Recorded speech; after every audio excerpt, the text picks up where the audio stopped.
স্বল্পোন্নত দেশের উন্নয়নে দেওয়া প্রতিশ্রুতি বাস্তবায়ন করুন। প্যারিস পিস ফোরামে উন্নত দেশের প্রতি আহ্বান প্রধানমন্ত্রীর। দ্বিতীয় দফা ইউপি নির্বাচনেও আওয়ামী লীগের বিদ্রোহী প্রার্থীদের জয় জয়কার, নেতাদের প্রভাব বলছে তৃণমূল। ভোট ঘিরে বাড়ছে টার্গেট কিলিং। বাস ভাড়া নিয়ে নৈরাজ্য কমেনি, সিটিং সার্ভিসের অজুহাতে নেওয়া হচ্ছে বেশি। জরিমানাও কমেনি। তেলের দাম বৃদ্ধির প্রতিবাদে রেজা ও নূরের বিক্ষোভ। নারায়ণগঞ্জে গ্যাস বিস্ফোরণ, উড়ে গেছে 2 বাড়ির দেয়াল, নিহত 2 শিশুসহ দগ্ধ 8। ঝালকাঠিতে জাহাজে অগ্নিকান্ডে প্রাণ গেছে শুকানি। গাজীপুরের টঙ্গী ব্রিজের কিছু অংশ ভেঙে পড়ায় দীর্ঘ যানজটের সৃষ্টি। চরম ভোগান্তিতে যাত্রীরা, দ্রুত ব্যবস্থা নেওয়ার আশ্বাস সেতু বিভাগের। নিত্যপণ্যের দামের ভারে চাপা পড়ছে মধ্যবিত্তের জীবন। মৌসুমের শুরুতেও সবজির দাম আকাশচুম্বী, অজুহাতের শেষ নেই বিক্রেতাদের। এবং টি-20 বিশ্বকাপের 2 ফাইনালিস্টকে নিয়ে নানা সমীকরণ। শিরোপা লড়াই রোববার। কাল বাংলাদেশ সফরে আসছে পাকিস্তান ক্রিকেট দল।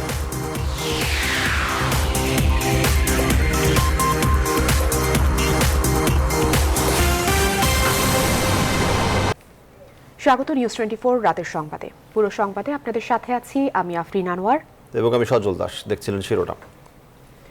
পঞ্চগড় থেকে ফের দেখা মিলছে কাঞ্চনজঙ্ঘা। সূর্যের লাল আভায় রক্তিম সৌন্দর্য দেখতে প্রতিদিনই ভিড় করছে অসংখ্য মানুষ।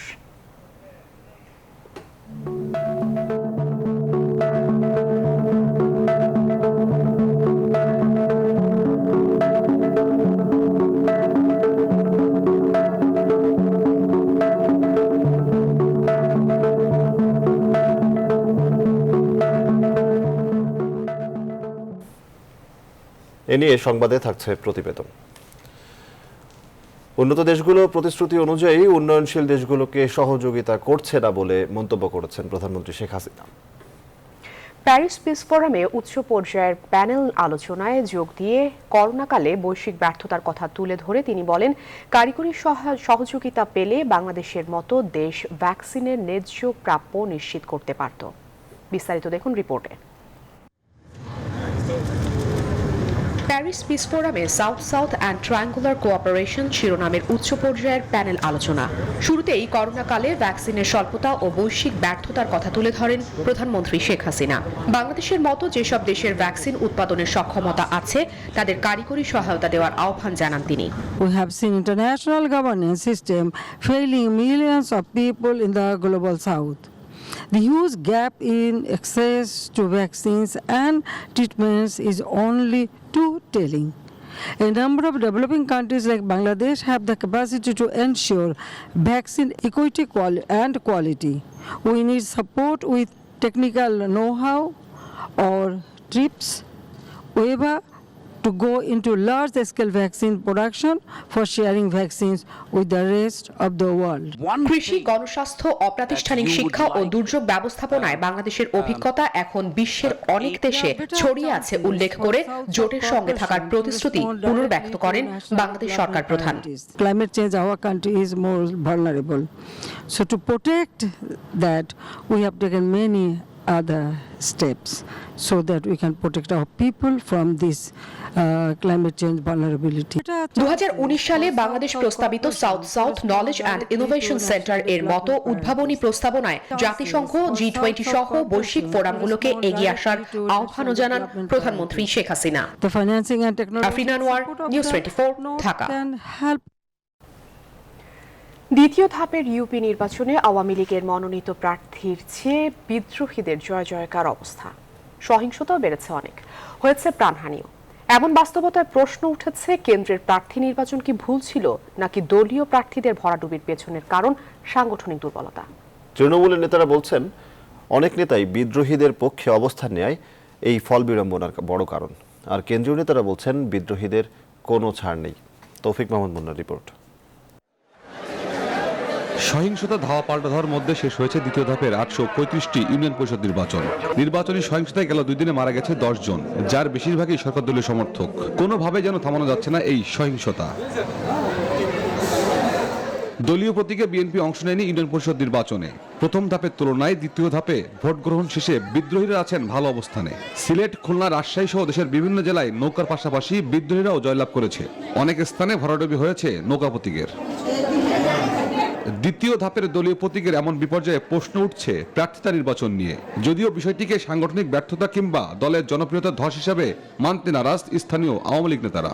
যখন দেখে যে ওদের প্রতীকে ভোট ওরা করতে সুযোগ পাচ্ছে না, তখন তারা আওয়ামী লীগের বিপক্ষে ভোট দেওয়ার সুযোগ খোঁজে। মানুষ যদি আওয়ামী লীগ থেকে মুখ ফিরিয়ে নিত তাহলে তো নির্বাচনই আসতো না।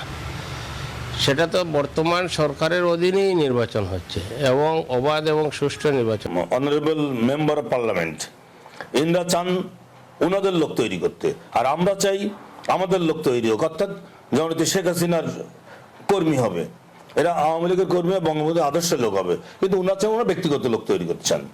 সহিংসতার বিরুদ্ধে কেন্দ্রের অবস্থান কঠোর জানিয়ে এই কেন্দ্রীয় নেতা বলেন, কোনোভাবেই ছাড় দেওয়া হবে না।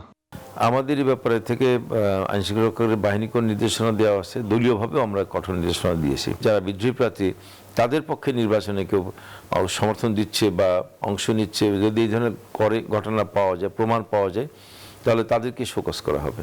তৃতীয় ধাপে আগামী 28 নভেম্বর সারা দেশে 1007টি ইউনিয়ন পরিষদ নির্বাচন অনুষ্ঠিত হবে। তৌফিক মাহমুদ মুন্না, নিউজ 24, ঢাকা। ইউপি নির্বাচনকে কেন্দ্র করে অব্যাহত আছে সহিংসতা। এবারে বেড়েছে টার্গেট কিলিং। রাজবাড়ীতে সম্ভাব্য নৌকার প্রার্থী ও আওয়ামী লীগ নেতা আব্দুল লতিফ মিয়াকে গুলি করে হত্যা করেছে দুর্বৃত্তরা। এদিকে ধামরাইয়ের সোয়াপুরে নির্বাচন পরবর্তী সহিংসতায় এক ব্যক্তিকে কুপিয়ে হত্যা করা হয়েছে। পুলিশ বলছে, নির্বাচনকে কেন্দ্র করে আইন শৃঙ্খলা পরিস্থিতির অবনতির কোনো অবকাশ নেই। রাজবাড়ী ও সাভার প্রতিনিধির তথ্যচিত্রে ডেস্ক রিপোর্ট।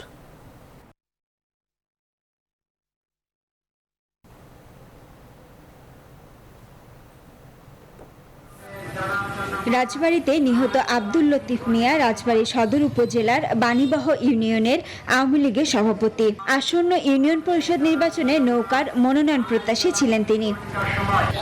স্বজনরা জানান, রাত 12টার দিকে মোটরসাইকেলে বাড়িতে ফিরছিলেন লতিফ মিয়া। এ সময় বাড়ির কাছে দুর্বৃত্তরা তাকে লক্ষ্য করে এলোপাতাড়ি গুলি করে পালিয়ে যায়। আমিও গেছি, যাই দুই রাস্তায় বড় অবস্থায়, আর আমার বাড়িগুলো দেখছে বলে বসা, মানে শোয়া, তারপর সবাই চিল্লাপাল্লাতে ডাকছে, আশপাশের মানুষজন আইছে। নির্বাচনকে ঘিরে এটি একটি পরিকল্পিত হত্যাকাণ্ড বলছেন নিহতের স্ত্রী। এমন পরিকল্পিত করছে, তারা বিদ্যুৎটা অফ করে আমার স্বামীর অন্ধকারের মধ্যে গুলি করছে। আমি আমার স্বামী হত্যার দ্রুত বিচার চাই এবং আমি চাই ফাঁসি হোক তাদের। তবে নির্বাচনকে কেন্দ্র করে আইন শৃঙ্খলা অবনতি হওয়ার কোনো শঙ্কা নেই বলে জানিয়েছেন আইন শৃঙ্খলা বাহিনীর সদস্যরা। শুধু নির্বাচন কেন্দ্রিক না, বিভিন্ন অ্যাঙ্গেল থেকেই আমরা এটা শনাক্ত করার চেষ্টা চালিয়ে যাচ্ছি। এটা আমরা বিস্তারিত তদন্ত সাপেক্ষে বলতে পারবো। এদিকে ধামরাইয়ে নির্বাচন পরবর্তী সহিংসতায় এক ব্যক্তিকে কুপিয়ে হত্যা করেছে দুর্বৃত্তরা। এছাড়া প্রতিদ্বন্দ্বী দুই প্রার্থীর সমর্থকদের মধ্যে ধাওয়া পাল্টা ধাওয়ার ঘটনাও ঘটেছে। Desk report, news 24। ইউনিয়ন পরিষদ নির্বাচনে সহিংসতা নিয়ে স্বরাষ্ট্রমন্ত্রীর মন্তব্যের সমালোচনা করেছেন বিএনপি মহাসচিব মির্জা ফখরুল ইসলাম আলমগীর। বলেন, দায়িত্বশীল ব্যক্তির কাছ থেকে এমন মন্তব্য কাম্য নয়। আওয়ামী লীগ সাধারণ সম্পাদক ওবায়দুল কাদেরের অভিযোগ, দেশের বিভিন্ন ইস্যুতে কিছু দায়িত্বশীল রাজনৈতিক নেতা এবং সরকারি কর্মকর্তা দায়িত্ব জ্ঞানহীন বক্তব্য রেখে চলেছেন। প্লাবন রহমানের রিপোর্টে বিস্তারিত। বৃহস্পতিবার অনুষ্ঠিত হয়ে গেল দ্বিতীয় ধাপের ইউনিয়ন পরিষদ নির্বাচন, যেখানে বিভিন্ন স্থানে সহিংসতায় মারা গেছে 7 জন, আহত হয়েছেন পুলিশ, ম্যাজিস্ট্রেট সহ অন্তত 350 মানুষ। ইউনিয়ন পরিষদ নির্বাচনের সহিংসতা নিয়ে স্বরাষ্ট্রমন্ত্রী আসাদুজ্জামান খান বৃহস্পতিবার বলেন, এই ইউপি নির্বাচন এটা সবসময় আপনারা দেখে আসছেন, এটা গোষ্ঠীর নির্বাচন, আধিপত্যের নির্বাচন, এটা সবসময় একটু ঝগড়াঝাটি হয়েই থাকে। এদিকে 11 নভেম্বর বৃহস্পতিবারই এক ওয়েবিনারে জ্বালানি সচিব বলেন, জ্বালানি তেলের দাম বৃদ্ধির সিদ্ধান্ত রাজনৈতিক, এত বড় সিদ্ধান্ত নেয়ার ক্ষমতা তাদের নেই। এমন প্রেক্ষাপটে রাজনীতিবিদ এবং সরকারি কর্মকর্তাদের কথা বলার সময় সীমারেখা মেনে চলার আহ্বান জানান আওয়ামী লীগ সাধারণ সম্পাদক ওবায়দুল কাদের। শুক্রবার সকালে এক ব্রিফিংয়ে তিনি এমন কথা বলেন। কেউ কেউ সভা সমিতি সেমিনারে তার দায়িত্বের সীমারেখা অতিক্রম করে বক্তব্য রাখছেন, মন্তব্য করছেন, যা শোভন নয়। রাজনীতিবিদ বলি আর সরকারি কর্মকর্তা বলি, সবারই একটা সুনির্দিষ্ট সীমারেখা আছে, আচরণ বিধি আছে। আমাদের সকলের এই সীমারেখা মেনে চলা অতি আবশ্যক। স্বরাষ্ট্রমন্ত্রী নির্বাচনী সহিংসতা নিয়ে বক্তব্যের সমালোচনা করেছেন বিএনপি মহাসচিব মির্জা ফখরুল ইসলাম আলমগীরও। জাতীয় প্রেস ক্লাবে এক আলোচনায় অংশ নিয়ে এসব কথা বলেন ফখরুল। এত বড় বড় রামদা ছুরি নিয়ে আপনার ইউনিয়ন পরিষদ নির্বাচন হচ্ছে, চিন্তা করা যায়। আবার তারা মন্ত্রীরা বলছে যে না না এটা তেমন কিছু না, একটু সাধারণ ঝগড়াঝাটি। নির্বাচন কমিশন বলছে যে খুব সুষ্ঠু অবাধ নির্বাচন হয়েছে, ওই যেটা আপনার সংঘর্ষ হয় এর দায় দায়িত্ব আমাদের না। লজ্জা নাই, শরম নেই। এ সময় বাংলাদেশের বিচার ব্যবস্থাকে পুরোপুরি দলীয়করণ করা হয়েছে বলেও অভিযোগ করেন বিএনপি মহাসচিব। প্লাবন Rahman, news 24, Dhaka. Associate leadership award 2021 পুরস্কারে ভূষিত হয়েছেন ডিজিটাল বাংলাদেশের স্থপতি প্রধানমন্ত্রীর আইসিটি উপদেষ্টা সজীব ওয়াজেদ জয়। দেশে তথ্য প্রযুক্তি খাতে বৈপ্লবিক পরিবর্তন ও অবদানের জন্য সজীব ওয়াজেদ জয়কে এই পুরস্কার প্রদান করা হয়। আইসিটি উপদেষ্টা সজীব ওয়াজেদ জয়ের পক্ষে এই পুরস্কার গ্রহণ করেন তথ্য ও যোগাযোগ প্রযুক্তি প্রতিমন্ত্রী জুনায়েদ আহমেদ পলক। এর আগে 1997 সালে এই পুরস্কারে ভূষিত হন মালয়েশিয়ার প্রধানমন্ত্রী ডক্টর মাহাথির মোহাম্মদ, 2004 সালে থাইল্যান্ডের প্রধানমন্ত্রী থাকসিন সিনাওয়াত্রা এবং 2010 সালে বঙ্গবন্ধু কন্যা প্রধানমন্ত্রী শেখ হাসিনা। শুক্রবার ঢাকায় অনুষ্ঠিত তথ্য ও যোগাযোগ প্রযুক্তি খাতের বিশ্ব সম্মেলন world Congress on information technology 2021 এর দ্বিতীয় দিনে এশিয়া ওশেনিয়া অঞ্চলের 24টি দেশের সংস্থা Asian Oceanian computing industry organisation, Asian Oceanian computer industry organisation Sajeeb Wazed জয়কে এই পুরস্কারে ভূষিত করে। আন্তর্জাতিক এই সংস্থাটি তথ্য প্রযুক্তি খাতে অনন্য অবদানের স্বীকৃতি স্বরূপ এই পুরস্কার দিয়ে থাকে।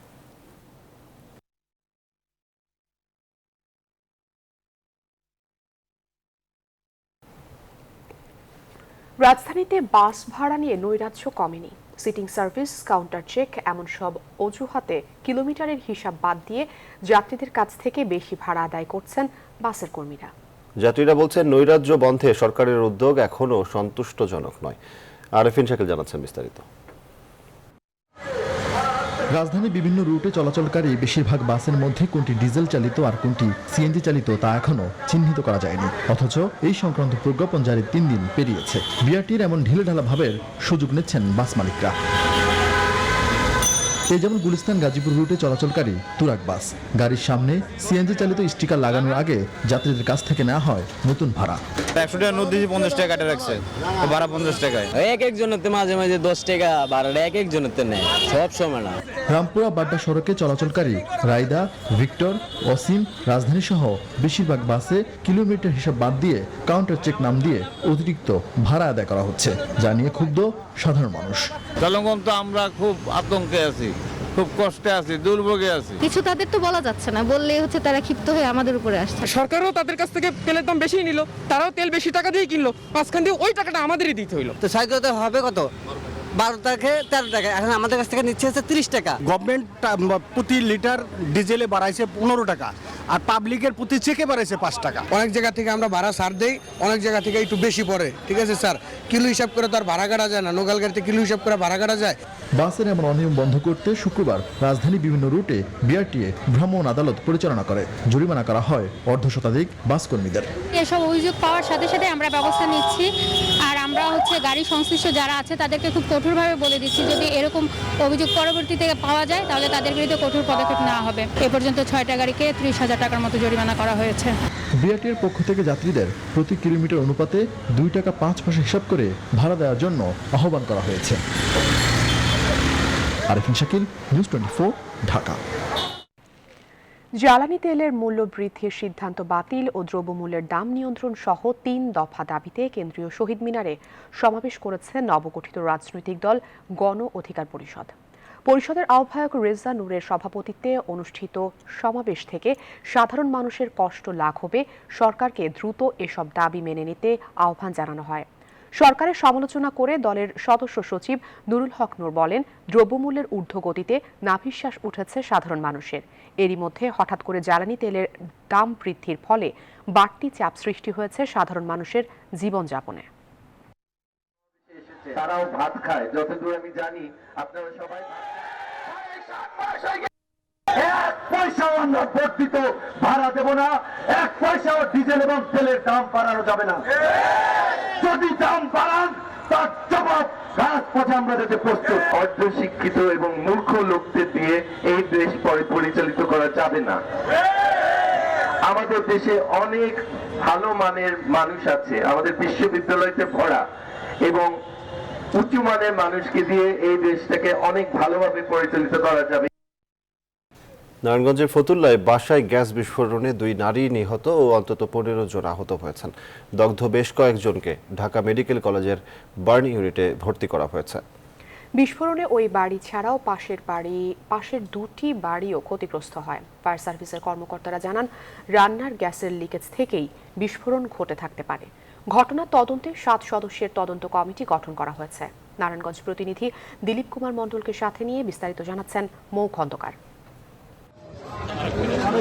প্রত্যক্ষদর্শীরা জানান, মুক্তার মিয়ার 5তলা বাড়ির নিচতলার ফ্ল্যাটে ভোর 6টার দিকে বিকট শব্দে বিস্ফোরণ ঘটে। এতে বাড়ির 5টি রুম ও পাশের বাড়ির আরো 2টি রুমের দেয়াল উড়ে যায়। ঘুমে থেকে 8টার দিকে একটা শব্দ শুনছি, শব্দ শোনার ঘরের দরজা জানালা আমরা উপরে ভেঙে পড়েছি। উঠতে দিকে ধোঁয়া অন্ধকার, আগুন জ্বলে গেছে। পশ্চিম সাইডে ওয়ালটা টাচ করে ভেঙে পড়ছে, আর আমার ঘরের মাল সামানা যা ছিল সবাই আমার ঘরের ভিতরে, বাইরের আগুন সব ভিতরে আইছে। চাচা ছিল, চাচি ছিল, বোন ছিল, সবাই ছিল রুমের ভিতরে।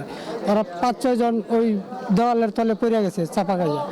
এই সময় দেয়াল চাপায় মায়ারানী নামে এক নারী ঘটনাস্থলেই মারা যায় এবং পরিবারের বাকি সদস্যরা আহত হন। এছাড়া পাশের বাড়ির একটি রুমের ভাড়াটিয়া স্বামী স্ত্রী ও তাদের 2 শিশু সন্তান সহ কয়েকজন আহত হয়। আহতদের ঢাকা মেডিকেল কলেজ হাসপাতালের শেখ হাসিনা বার্ন ইউনিটে ভর্তি করা হয়েছে। এখানে চিকিৎসাধীন অবস্থা মুক্তার মিয়ার বাড়ির আরেক সদস্য মঙ্গল রানীর মৃত্যু হয়। আহতদের মধ্যে কয়েকজনের অবস্থা বেশ গুরুতর। বিল্ডিং ভেঙে গেল, এরপরে রুম থেকে তাড়াহুড়া করে বেরিয়ে আসলাম। আপন বোন আইসিইউতে ভর্তি আছে, আমার মাও ভর্তি আছে।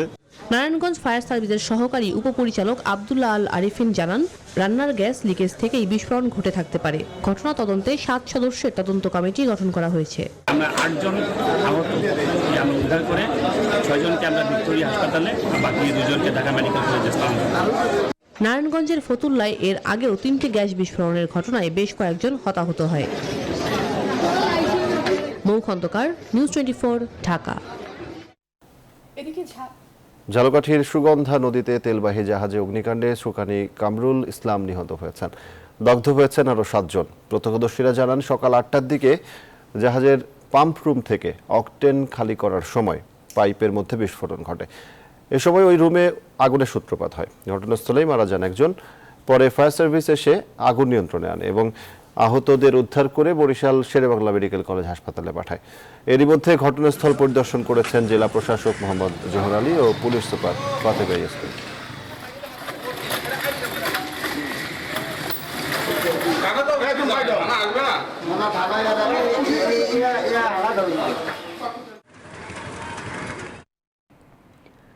লালমনিরহাটের বুড়িরহাট সীমান্তে বিএসএফের গুলিতে 2 বাংলাদেশি নিহত হয়েছেন। শুক্রবার ভোরে কালীগঞ্জ উপজেলার বুড়িরহাট সীমান্তের 917 নম্বর মূল সীমানা পিলারের কাছে এই ঘটনা ঘটে। স্থানীয়রা জানিয়েছে, ভারতের অভ্যন্তরের বান্দের পাড়ে গরু আনার জন্য প্রবেশ করে 6-7 জন বাংলাদেশি। এ সময় বিএসএফের 7 ভান্ডারিয়া ক্যাম্পের টহল দল তাদেরকে লক্ষ্য করে গুলি ছোড়ে। এতে অন্যান্যরা পালিয়ে গেলেও তাদের গুলিতে ঘটনাস্থলেই মারা যান ইদ্রিস আলী ও আসাদুজ্জামান ভাসানী। বিএসএফ সদস্যরা 2 জনের লাশ নিয়ে গেছে। বিএসএফের বিবৃতিতে জানিয়েছে, হুঁশিয়ারি সত্ত্বেও অনুপ্রবেশ ও হামলার চেষ্টা করায় গুলি ছুড়েছে তারা। টঙ্গী ব্রিজের স্ল্যাব ভেঙে গর্ত সৃষ্টি হয়েছে মাঝখানে। মঙ্গলবার রাতে ব্রিজ ক্ষতিগ্রস্ত হওয়ায় সেখানে বন্ধ করে দেয়া হয় সব ধরনের যান চলাচল।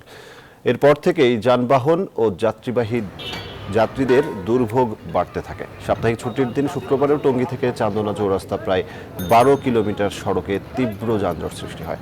ঘন্টার পর ঘন্টা যাত্রীরা আটকে থেকে অবশেষে পায়ে হেঁটে গন্তব্যস্থলে যাত্রা করে।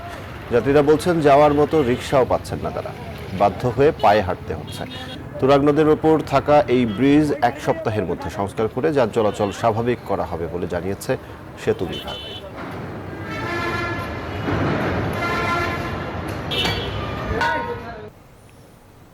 বগুড়া শহীদ জিয়াউর রহমান মেডিকেল কলেজ হাসপাতালের অক্সিজেন মাস্ক খুলে দেয় রোগীর মৃত্যুর ঘটনায় অভিযুক্ত আসাদুল ইসলাম মীর ধলুকে কারাগারে পাঠিয়েছেন আদালত। শুক্রবার বিকেলে বগুড়ার সিনিয়র জুডিশিয়াল ম্যাজিস্ট্রেট আদালত ৩ এর বিচারক বেগম আসমা মাহমুদের কাছে ১৬৪ ধারায় জবানবন্দি দেন ধলু। প্রায় ১ ঘন্টা জবানবন্দি শেষে ধলুকে সন্ধ্যা ৬টার দিকে আদালতের নির্দেশে কারাগারে পাঠানো হয়। বৃহস্পতিবার ভোরে ঢাকার আবদুল্লাপুর থেকে ধলুকে গ্রেপ্তার করে র্যাব ১২। গেল ৯ নভেম্বর বকশিসের ৫০ টাকা কম দেয়ায় সড়ক দুর্ঘটনায় আহত গাইবান্ধার স্কুল ছাত্র বিকাশ চন্দ্র দাসের মুখের অক্সিজেন মাস্ক খুলে দেয় ধলু। এতে তার মৃত্যু হয়।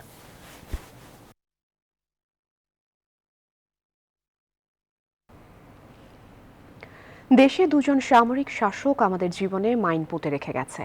চলার পথে প্রতিনিয়ত সেসব মাইনের সম্মুখীন হতে হচ্ছে, এমন মন্তব্য করেছেন পরিকল্পনা মন্ত্রী এম এ মান্নান। শুক্রবার জাতীয় প্রেস ক্লাবে ঘৃণ্য আইন ইন্ডেমনিটি বিষয়ক আলোচনায় তিনি একথা বলেন। বক্তারা বলেন, বঙ্গবন্ধু শেখ মুজিবুর রহমানকে সপরিবারে হত্যার ঘটনার নিকৃষ্ট উদাহরণ ইন্ডেমনিটি।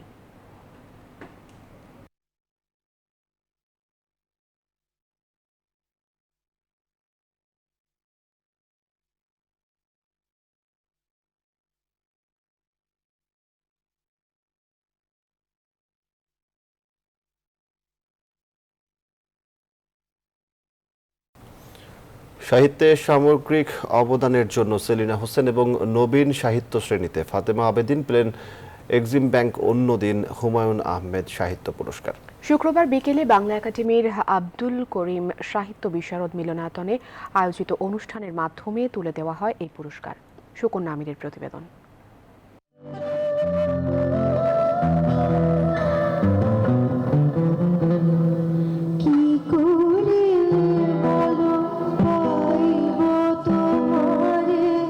আপন দুতিতে উদ্ভাসিত লেখক হুমায়ুন আহমেদ। বাংলা একাডেমির মিলনায়তন জুড়ে প্রিয় মানুষ, প্রিয় গানের সুর স্মরণ করায় সাহিত্য প্রেমীদের মননে এখনো তিনি বিরাজমান। কিংবদন্তি এই লেখকের স্মরণে প্রবীণ ও নবীন দুজন কথা সাহিত্যিককে এক্সিম ব্যাংক অন্যদিন হুমায়ুন আহমেদ সাহিত্য পুরস্কার ২০২১ দিতেই আব্দুল করিম সাহিত্য বিশারদ মিলনায়তনে এই আয়োজন। তার লেখার মাধ্যমে তিনি যে জীবনগুলি তুলে ধরেছেন সেখানে তারুণ্যের উপস্থিতি সবচেয়ে বেশি। সে এককভাবে আমাদের দেশের পাঠকদেরকে পশ্চিম বাংলা থেকে বাংলাদেশের লেখকের মুখী করে এনেছে। দেশের তরুণ শিক্ষার্থীদের কিংবা বলি তরুণ সমাজকে তিনি সাহিত্যমুখী করতে বড় ভূমিকা পালন করেছেন। শংসাবচন পাঠ শেষে সাহিত্য সামগ্রিক অবদানের জন্য সেলিনা হোসেন এবং নবীন সাহিত্য শ্রেণীতে ফাতেমা আবেদিনকে দেয়া হয় এক্সিম ব্যাংক অন্যদিন হুমায়ুন আহমেদ সাহিত্য পুরস্কার। দেশের শিল্প সৃষ্টিতে প্রেরণা যোগাতে ২০১৫ সাল থেকে প্রবর্তিত হয় এই পুরস্কার। এই পুরস্কার প্রাপ্তি শুধু লেখকের জন্য নয়, পুরস্কার প্রাপ্তি যার নামে হচ্ছে তাকে স্মরণ করার মধ্য দিয়েও তাকে পাঠকের কাছে শ্রদ্ধার আসনে নিয়ে যাওয়া। হুমায়ুন আহমেদ যেভাবে লেখেন আমি তাকে অনুকরণ করে লিখেছি। আমার অনুকরণীয় এবং অনুসরণীয় এবং সবচেয়ে প্রিয় লেখকদের একজনের নামে আমি একটা সাহিত্য পুরস্কার পেতে যাচ্ছি। এইটা আমার কাছে অনেক বড় স্বীকৃতি। অনুষ্ঠানের শেষে প্রিয় মানুষ, প্রিয় লেখককে স্মরণ করেন অভিনেতা বাচিক শিল্পী আসাদুজ্জামান নূর।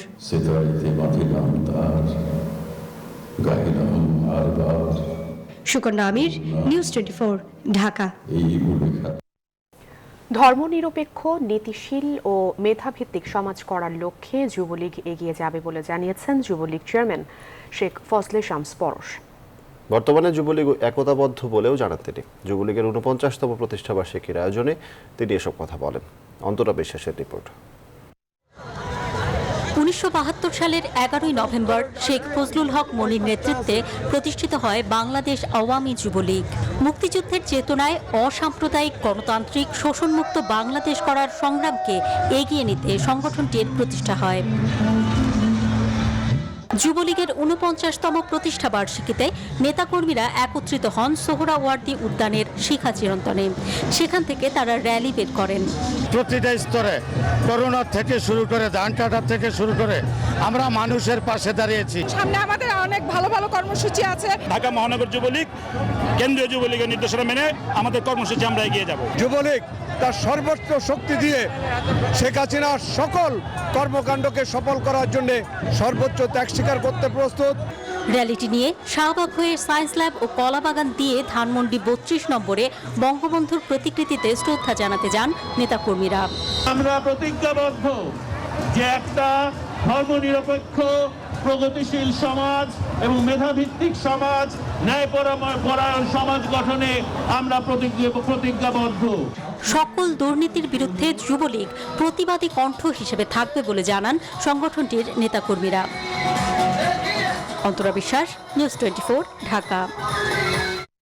এবারে ফার্স্ট সিকিউরিটি ইসলামী ব্যাংক অর্থ বাণিজ্যের সংবাদ।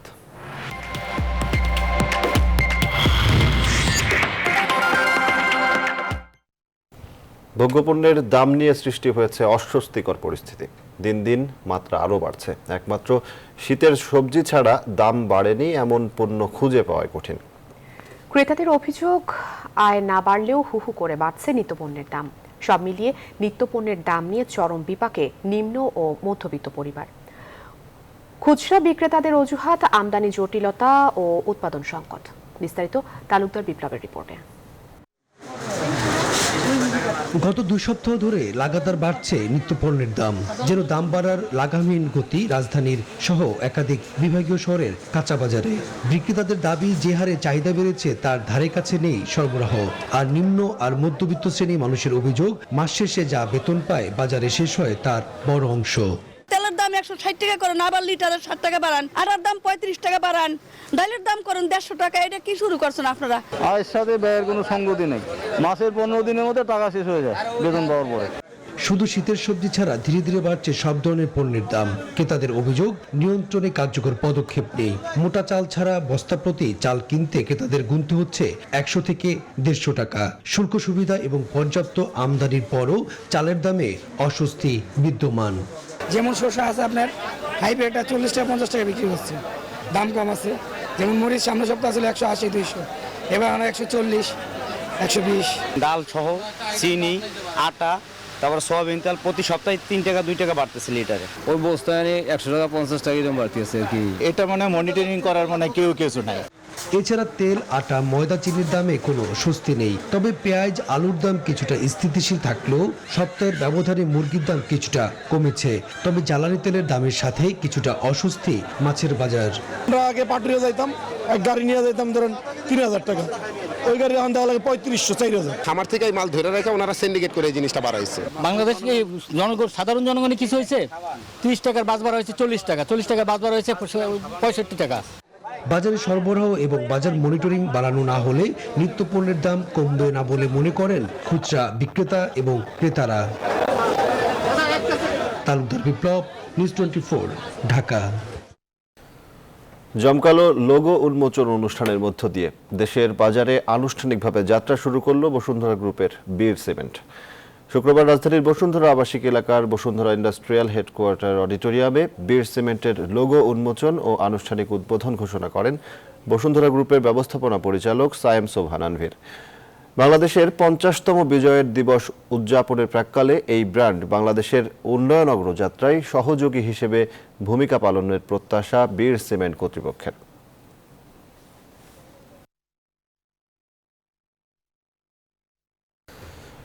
করোনা পরিস্থিতি। দেশে 24 ঘন্টায় করোনা শনাক্ত হয়েছেন 221 জন এবং মারা গেছেন 5 জন।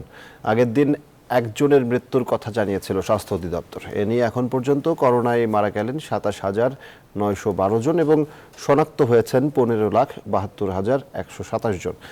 এদিন সুস্থ হয়েছেন 219 জন এবং এখন পর্যন্ত সুস্থ 15,36,111 জন। আর 24 ঘন্টায় শনাক্তের হার 1.28%।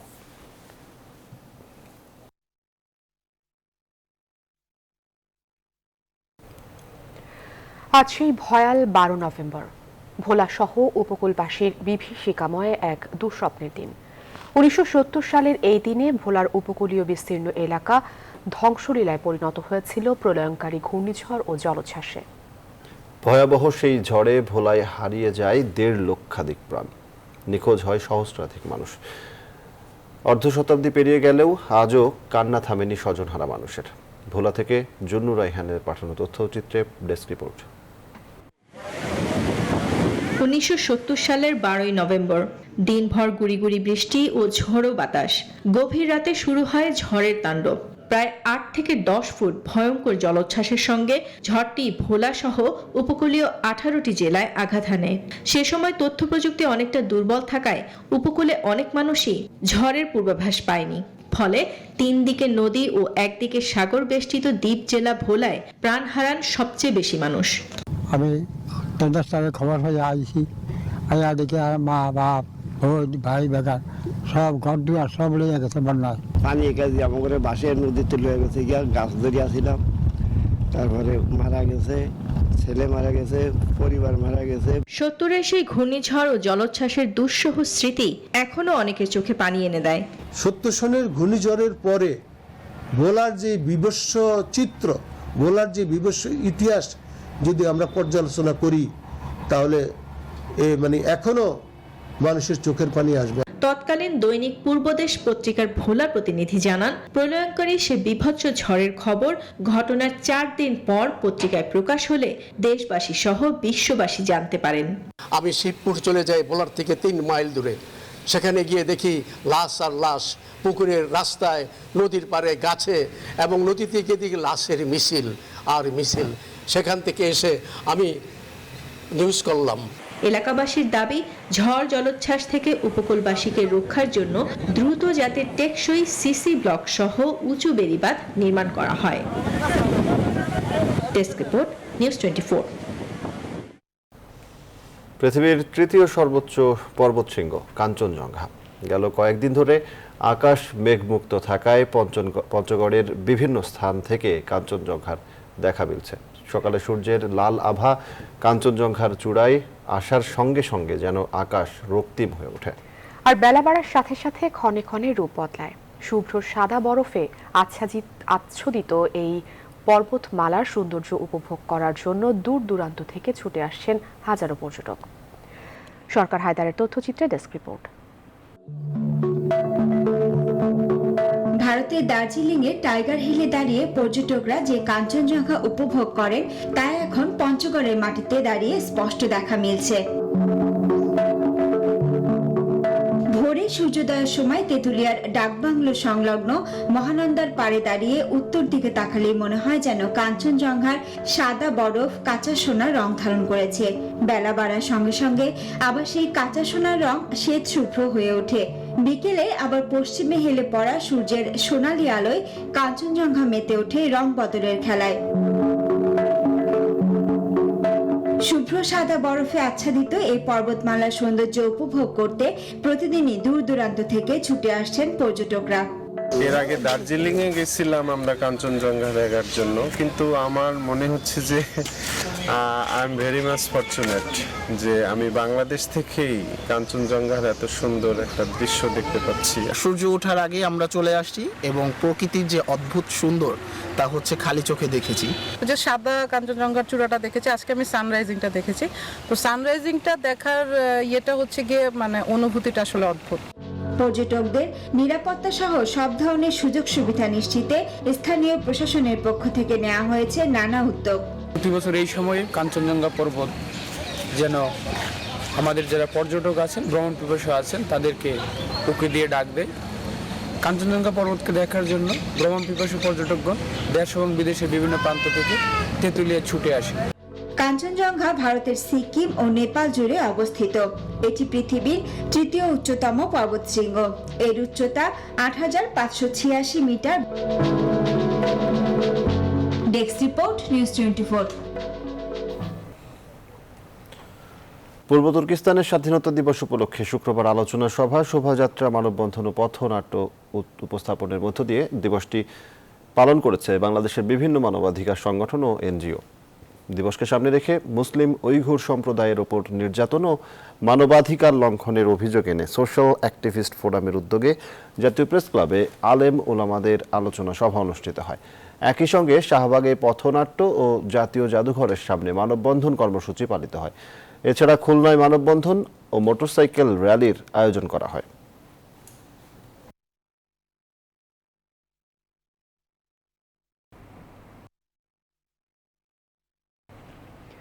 মার্কিন সাংবাদিক ড্যানি ফেনস্টারকে 11 বছরের কারাদণ্ড দিয়েছে মিয়ানমারের সামরিক আদালত।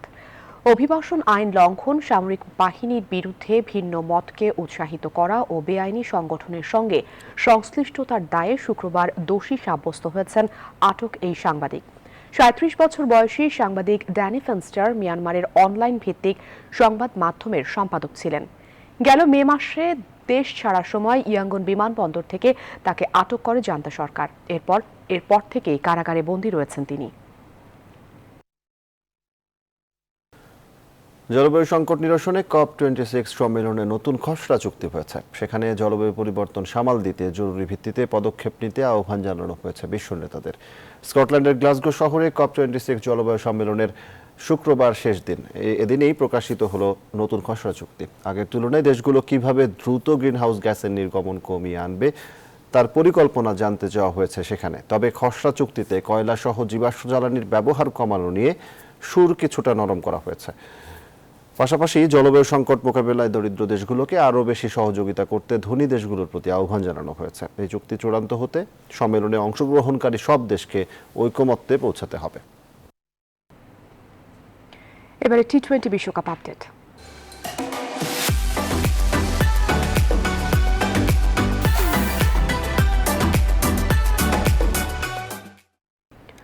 যোগ্য দল হিসেবে টি-20 বিশ্বকাপের ফাইনালে অস্ট্রেলিয়া। আর আসরের শুরুতে আলোচনায় না থাকা পাকিস্তান সেমিফাইনাল পর্যন্ত এসে দেখিয়েছেন তাদের ক্রিকেটীয় মুনশিয়ানা। ফাইনালে 14 নভেম্বর নিউজিল্যান্ডের মুখোমুখি হবে অজিরা। টি-20 বিশ্ব আসরে দ্বিতীয়বারের মতো অজিরা ফাইনালের মঞ্চে, আর প্রথমবারের মতো ফাইনাল নিশ্চিত করে নতুন ইতিহাস লেখার হাতছানি কিউবিদের সামনে। জমজমাট ফাইনালের অপেক্ষায় পুরো ক্রিকেট বিশ্ব। বাংলাদেশের বিপক্ষে টি-20 ও টেস্ট সিরিজ খেলতে শনিবার ঢাকায় আসছে পাকিস্তান ক্রিকেট দল। দুবাই থেকে রওনা হয়ে সকালে ঢাকায় পৌঁছবে বাবর আজমের দল। তবে দলের সঙ্গে আসছেন না পাকিস্তান দলপতি বাবর আজম। আগামী 16 নভেম্বর শোয়েব মালিককে সঙ্গে নিয়ে ঢাকায় দলের সঙ্গে যোগ দেবেন তিনি। ইতিমধ্যে এই দ্বিপক্ষীয় সিরিজের জন্য স্কোয়াড ঘোষণা করেছে পাকিস্তান। মোহাম্মদ হাফিজ ছাড়া বাংলাদেশে সফরে বিশ্বকাপের দলই পাঠাচ্ছে পাকিস্তান ক্রিকেট বোর্ড। আগামী 19, 20 ও 22 নভেম্বর মিরপুরের শেরেবাংলা জাতীয় ক্রিকেট স্টেডিয়ামে 3টি টি-20 খেলবে দুই দল। 26 থেকে 30 নভেম্বর চট্টগ্রামের জহুর আহমেদ চৌধুরী স্টেডিয়ামে হবে সিরিজের প্রথম টেস্ট, আর 4 থেকে 8 ডিসেম্বর মিরপুরে হবে দ্বিতীয় টেস্ট। এবারে ফুটবল। বিশ্বকাপ বাছাইয়ের ম্যাচে আগামীকাল উরুগুয়ের বিপক্ষে মাঠে নামবেন লিওনেল মেসি। ম্যাচটি শুরু হবে বাংলাদেশ সময় ভোর 5:30টায়। এবারের সূচিতে আর্জেন্টিনার হয়ে 2টি ম্যাচই খেলবেন মেসি। দ্বিতীয় ম্যাচে ব্রাজিলের বিপক্ষে খেলবেন এই সুপারস্টার। চোট কাটিয়ে দলের অনুশীলনে বেশ স্বাভাবিক দেখা গেছে মেসিকে। বুধবারের মতো বৃহস্পতিবারও আর্জেন্টিনার পূর্ণাঙ্গ অনুশীলনে ছিলেন তিনি। এজন্য নিশ্চিতভাবে বলা যায় ম্যাচ খেলতে প্রস্তুত দলের অধিনায়ক। যদিও স্কোয়াডে থাকা খেলোয়াড়দের মধ্যে শুধুমাত্র লিয়ান্ড্রো প্যারেদেসকে পাচ্ছে না আর্জেন্টিনা।